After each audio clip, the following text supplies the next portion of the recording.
Ассаламу алейкум, урматтуу жалпы жамаат, тайган сүйөр бүр туугандар жана биздин YouTube каналга катталган подписчиктер. Мынакей ата бабаларыбыз багып келген кыргыз тайгандарын ошо жанагы карачи казан кууган айылдагы атып кеткен ит атарлар, тайган кыргыз тайгандары үчүн кандай жагдай болгон жана ошондой эле ошол жерде тайган баккан инибиздин дагы ошол тайган тууралуу бир аз болсо дагы кеп кеңеш сурап билип калдык эле.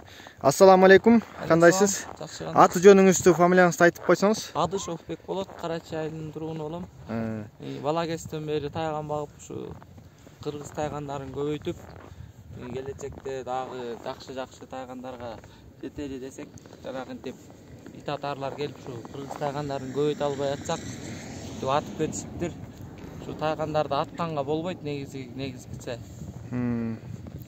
Бул негизи тайгандарга бакканда мындай көп деле кыйынчылык болбойт да. Кыйынчылык деле болбойт. Муну кандай өзүң сүйүп баксаң, өзүң ичкен тамактан берип эле өзүнүн немелери болот, дарылары, ошолорду убагында сайып, ошондон берсе эле жакшы эле болот. Тайган негизи кыргыз ата бабадан келаткан кура кыргыз тайгандарын ушинтип багып неметсекпи деген ой тилектерибиз бар. Негизи бул кичинекей кезден баштап тайганды сүйүп багып, анан ошол бул Жоки деген баланы каяктан тааныйсыз? Ал канчадан бери тайган багат? Ошол жөнүндө да бир аз маалымат берсеңиз.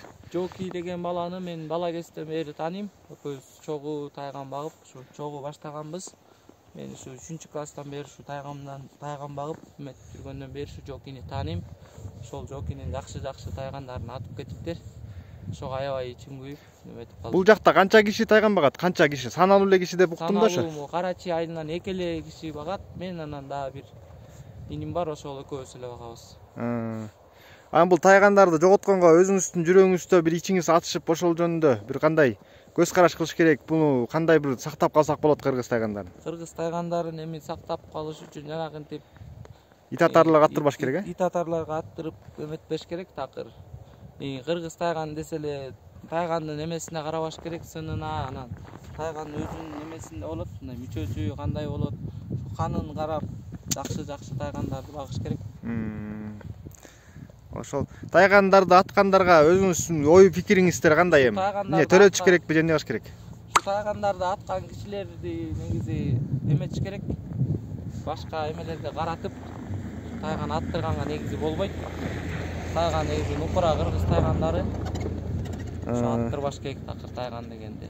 Тайган аттырбаганга, ошого өзүңүздүн көп салымыңызды кошуп, мындан кийин ушу ит атарларга кыргыз тайгандарын атпаш үчүн өзүңүздүн бир жакшы ой тилектериңизди айтып коюңуз тайгандар үчүн. Эми тайгандарды багып чоңойтуш керек, андан кийин эми ушу ит атарларга айтарым, ушу тайгандарды атпай эле эметип койсо болмок. Ошол. Болду, рахмат анда.